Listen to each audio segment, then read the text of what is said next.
Mkono zangu zinaniwasha, nitashika manzi gani hapa ndani? Nikiona unamtaka, nikiona unamwacha. Ni aje watu ndio wakale na unawatch Trees Kim show, au sio? Ni nauma hivyo. Wewe! Family Wagwan, this is Wyre the Lion. Keep it right here on the Trees Kim show. Bless, don't go nowhere.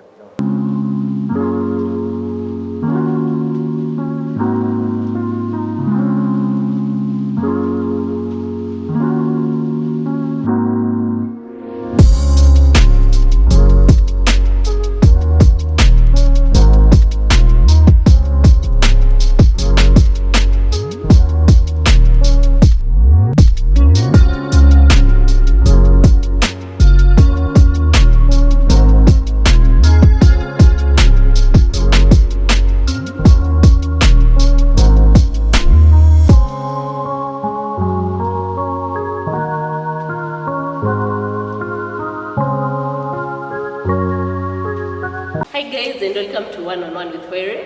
Karibu sana Chuka. Thank you. Earlier we had a very big performance. Yeah. How was it for you? No, I loved it, man. People came out in large numbers. The energy was great, man. You know, it feels good anytime you get on stage and people are singing your music back to back, word for word. It's very encouraging, and you feel like you haven't wasted time in the studio.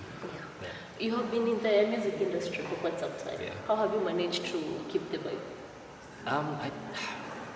I think one of the things that keeps me going is anytime you get onto social media and people are saying, hey, remember that jam like Uprising, and we'd love another vibe like that. Anytime somebody stops you for a selfie or an autograph, you feel appreciated. You know what I mean? I think the quest for me to be a trendsetter has also kept me going. The fact that I want to be known to have created trends and the new sounds that were not there before. Yeah. You know, I want to leave a legacy. I don't want to ride on what's hot because that's how you die with the fashion. Yeah. So, which is your favorite song? That's hard. I listen to a lot of music.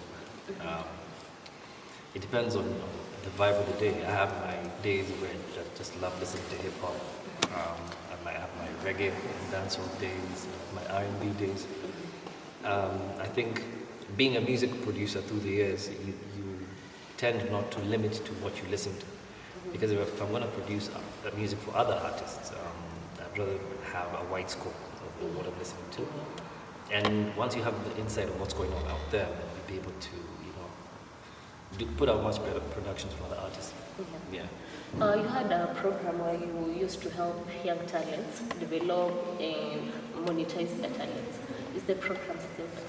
Yeah, it's called Blow, blowafrica.com. Yeah. So Blow is a music tech platform that we've been building over 2 years.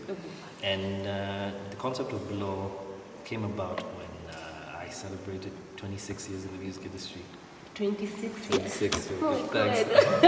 So when I look back, I asked myself, what I noticed is that a lot of artists go through so many challenges trying to make that break before they go mainstream.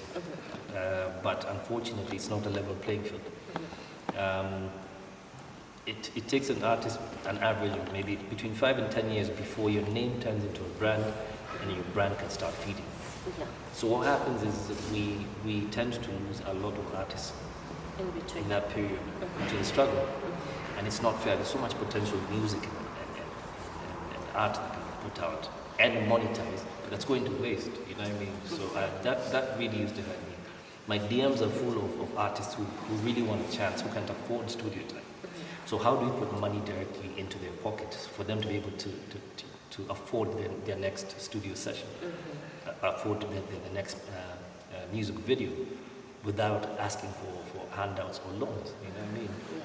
So we created a system where artists can now depend on their immediate fan base. By your immediate fan base, I mean your friends, your family, your work colleagues, the guys in your soccer team, people you go to worship with, anybody with that close connection with them. Because as an artist, it's normally a gamble when you put out music. So you put it out for public consumption, you're not sure Whether you get funds. Yeah, exactly. Whether it's going to get spins, whether you get a return on investment. So why not depend on my close network, to make that relevant. Yeah. So who supported you when you started? What, musically? Yeah. My parents. But do you know how many artists have you had being told by their folks, when are you going to get a real job? Yeah. That's the most painful statement you can tell an artist while they're starting out, because it's not easy. You do not make revenue overnight. So my parents really came through for me.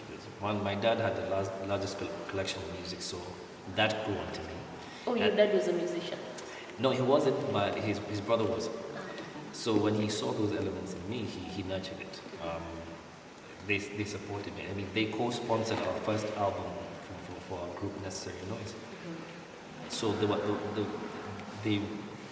they really went all out when it came to supporting me. And that support structure from home, I think, is what got me more and more into music.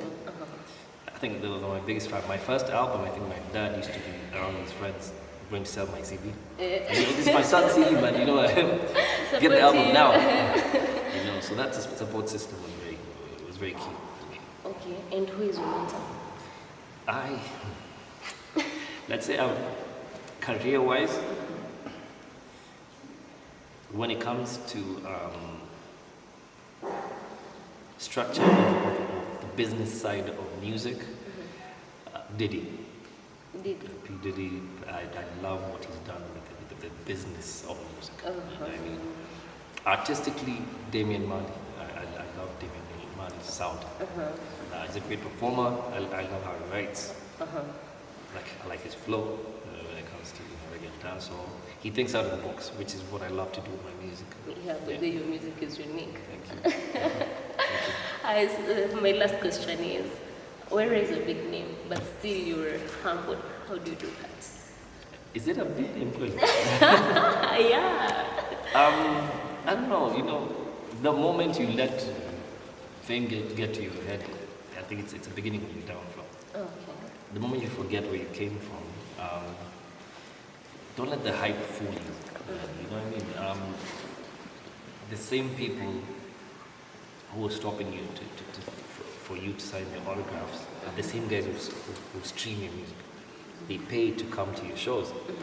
They vote for you when it comes to the awards. So don't get too busy for them. You know what I mean? Yeah. Because, so I really don't take that for granted. The fact that I'm still here doing what I love after all these years, I give thanks, man. So it's a humbling experience. So, yeah. Thank you so much.